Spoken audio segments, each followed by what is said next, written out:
Everyone knows the names of America's old money: the Vanderbilts, the Rockefellers, the Astors. In Philadelphia, it was families like the Biddles and the Drexels who ruled society.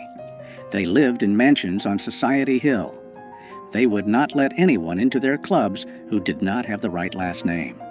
But while the white aristocracy was busy excluding everyone, another aristocracy was rising right under their noses: a black aristocracy.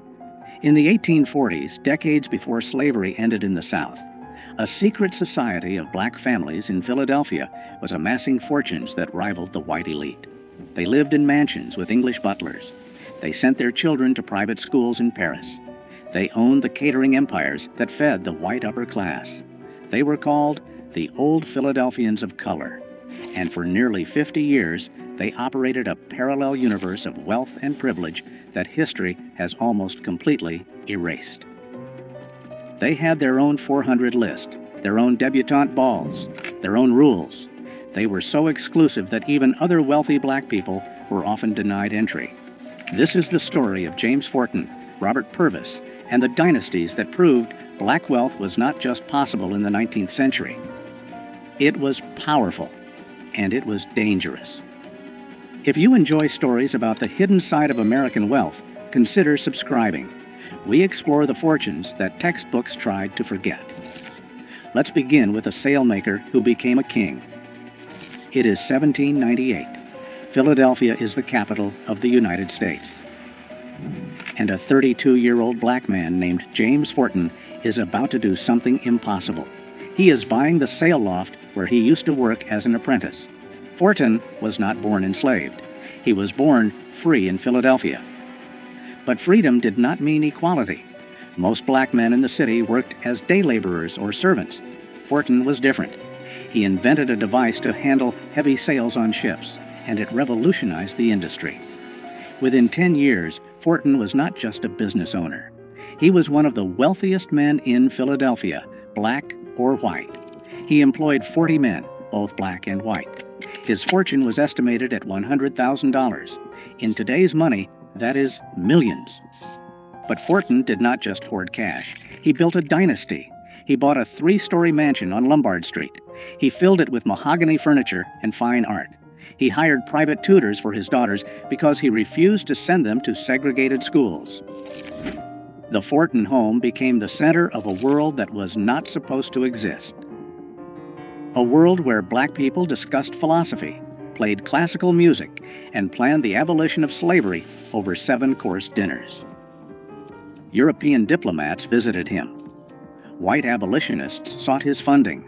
He was the patriarch of Philadelphia's black elite.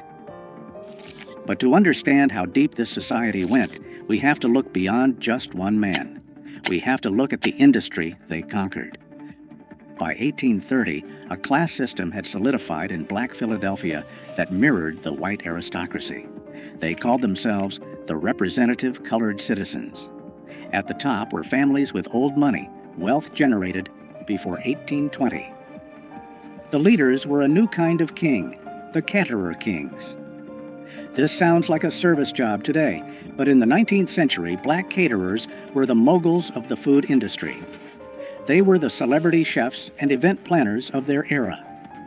Men like Robert Bogle and Peter Augustin did not just serve food, they controlled the social calendar of white Philadelphia. If the Biddles or the Whartons wanted to throw a ball, they had to hire Bogle. He owned the china, the silver, and the linens. He controlled the staff. Peter Augustin came from Haiti and brought French culinary techniques that dazzled American society. He invested his profits into real estate, buying buildings in the heart of the city. These families created a monopoly. They did not just work for white wealth, they leveraged it. They took the money from white society parties and funneled it back into black institutions. They built the churches, they funded the schools, and they intermarried. A Forten married a Purvis. A Minton married a Bogle.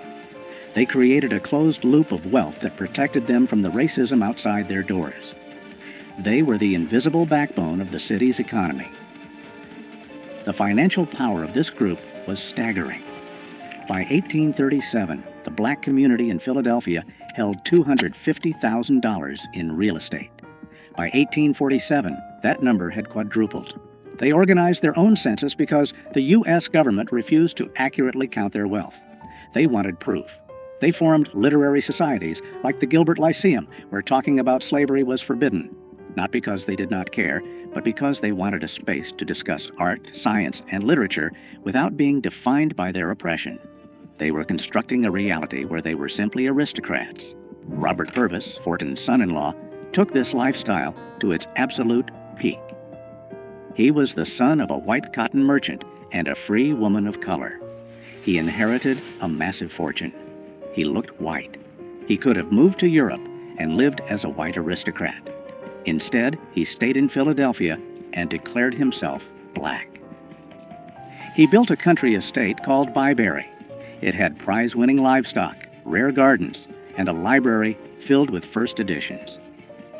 It also had a secret trapdoor in the floor. While Purvis lived like a lord, he was also the president of the Underground Railroad. His mansion was a station for escaping slaves. This was the paradox of the black elite. They lived in luxury that rivaled the white upper class, but their lives were constantly in danger because of the color of their skin. In 1838, that danger arrived at their front door. May 17, 1838, Philadelphia. The city is tense. Abolitionists have just built Pennsylvania Hall, a grand building dedicated to free speech and ending slavery. James Fortin helped fund it. The black elite saw it as their symbol of progress, but the white working class saw it as a threat. A mob of thousands gathered outside. They were not just angry about slavery. They were angry about black wealth. They saw black men like Fortin and Purvis walking the streets in silk suits, while white immigrants struggled to find work. The resentment boiled over. The mob burned Pennsylvania Hall to the ground only 3 days after it opened. Then they turned toward the black neighborhoods. They did not go after the poor. They went after the rich. They targeted the mansions. They targeted the businesses. Robert Purvis sat in his estate at Byberry, watching the glow of the fires in the distance, armed with a shotgun, waiting for the mob to come for his family. They did not reach him that night, but the message was sent. Your money does not protect you. Your education does not protect you. To us, you are just targets. The riots of the 1830s and the 1840s changed the black elite. They did not lose their money, but they went underground. They became secretive. They stopped flashing their wealth in public. They retreated into private societies. This is when the secret society truly formed. They created exclusive clubs like the Banneker Institute and the Pythian Directory. These were not open to just anyone. You had to be nominated. You had to have money. You had to have good breeding. And yes, color played a role. The Old Philadelphians of color developed a reputation for being color-struck. They favored lighter-skinned members. They looked down on the formerly enslaved who were arriving from the South. They called them contrabands. It was a defense mechanism. They believed that if they maintained perfect manners, perfect dress, and perfect conduct, white society would eventually have to accept them. They were wrong, but they held on to this belief with a religious fervor. They refused to listen to jazz or blues. They listened to Bach and Beethoven. They did not eat soul food. They ate French cuisine. They were protecting a legacy that they felt was the only thing keeping them safe from the mob. There is another dark chapter to this story, the phenomenon of passing.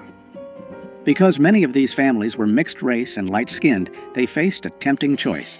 They could leave Philadelphia. They could move to a new city where no one knew them. And they could become white. Historians estimate that thousands of wealthy black people from this era simply vanished from the records. They did not die. They crossed the color line. They married into white families. Their children grew up never knowing they had black ancestry. The Purvis family saw this tear them apart. Some nieces and nephews moved away and cut all ties. The wealth they had built as black entrepreneurs became white wealth in the next generation. This terrified the ones who stayed. They saw their community shrinking. Every time a son or daughter moved away to pass, the dynasty weakened. It was a slow, silent erasure. The families who remained, like the Mintons and the Warwicks, doubled down on their identity. They became even more insular. They clung to their history because they were the only ones left to remember it. By the 1900s, the world was changing again. The Old Philadelphians were facing a new threat, not white mobs, but a new kind of black wealth. The Great Migration brought thousands of black Southerners to Philadelphia. Some of them built fortunes in banking, insurance, and beauty products. There was Madam C.J. Walker and the bankers of Durham. This was new money. It was loud. It was proud. It did not care about French tutors or debutante balls. The Old Philadelphians turned their noses up at it. They refused to let these new millionaires into their social circles, and that was their fatal mistake. By closing their doors, the Old Philadelphians slowly strangled their own influence. They had the pedigree, but the new generation had the momentum. Slowly, the mansions on Lombard Street were sold. The catering empires were replaced by corporate hotels. The families drifted apart. Some moved to Europe. Some passed into white society, choosing to pass and leaving their history behind.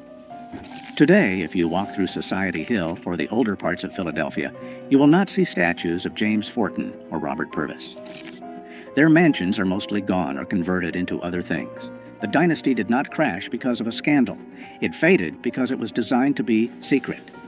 They built walls so high to keep the world out that eventually the world forgot they were there. But for 50 years, they proved something that terrified 19th century America. They proved that black excellence was not an anomaly.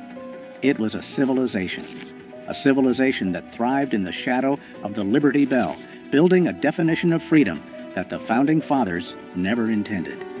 The Old Philadelphians are gone, but the foundation they built, the networks, the institutions, the very idea of black aristocracy survives in every black dynasty that followed. They were the first, and they paid the price of being first by being erased.